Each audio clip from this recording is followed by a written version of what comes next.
Hey YouTube, it's Rob the Roadside Driver again, here to talk to you about the basic tools you need to start or get involved in roadside assistance.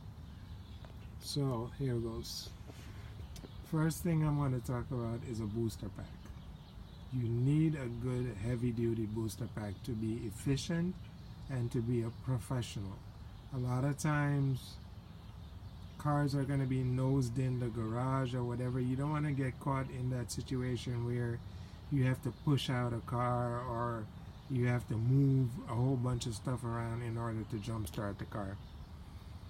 Hence the reason I carry around a 20-foot heavy-duty jumper cable that could stretch, in a worst case scenario, could stretch from my car to the front of whatever car I'm trying to jump start.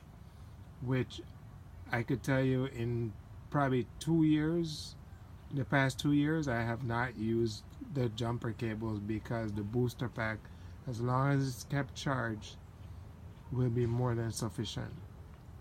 And I just gotta also mention again that these things that I'm going to show you that you need to start are the basic things that I would recommend.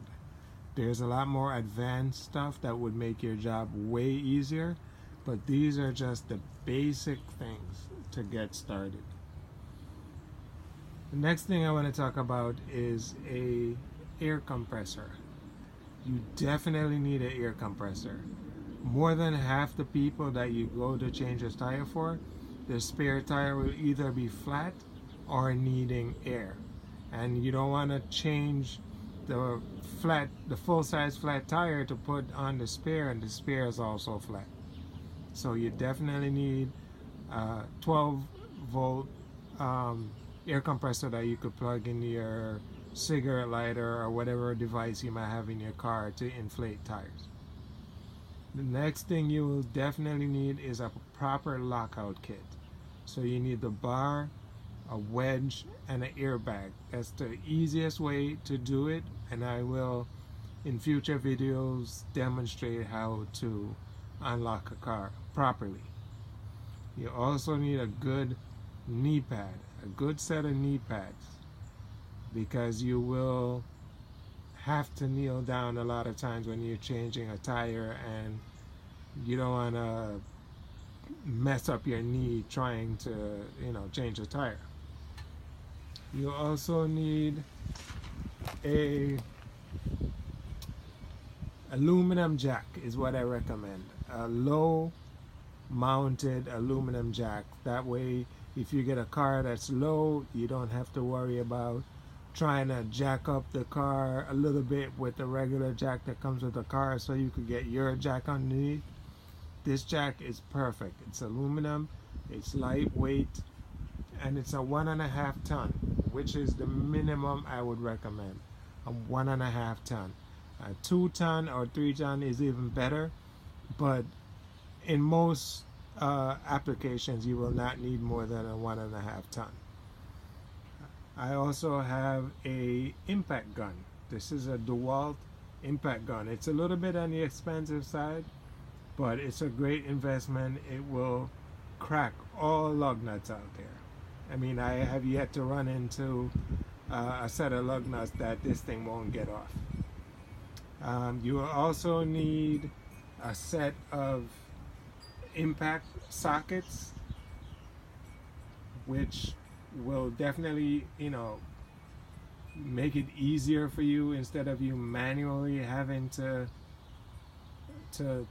crack the lug nuts. You have a set of impact sockets that go with the impact gun that will make the job way easier. You also need a tire pressure tester that you'll be able to make sure that you're not overinflating or underinflating the customer's tire.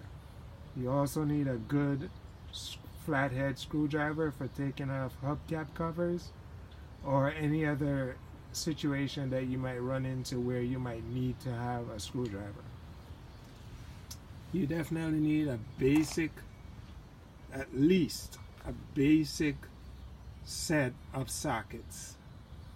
Whether you needed to change a battery or whatever situation comes up that you might need a good set of sockets, you need that. You need a hammer, and you need a breaker bar. I always recommend the breaker bar over a 4-way lug nut because the breaker bar is way easier. You could also use it with the jack handle for any stubborn lug nuts. So you use that to crack it, and then you use your impact gun to finish the job if you run into a situation where the lug nuts are just so tight. You also need a battery tester to test batteries. Customers always want to know, is my battery good? And if you are going to be selling or installing batteries, you definitely need a way to test it. And this battery tester is very basic, very inexpensive, and I definitely recommend that you have that. You need a good flashlight, and you need a wheel chuck for when you're doing those tire changes, especially if the car is on an incline. You don't want the car to run away and create damage to not only the car but possibly yourself or the customer. And in closing, you also need a good set of zip ties and a cutting pliers to cut the zip ties or to cut stubborn wiring, whether you're changing a battery or just in general to get stuff out the way. All these things that I'm showing, I will make videos in future. They're pretty straightforward, but I'll make videos anyway just to demonstrate how to use and what brands. I will also link in the description where you could get all this equipment for a very reasonable price. Thanks for watching. Don't forget to like and subscribe. Have a nice day.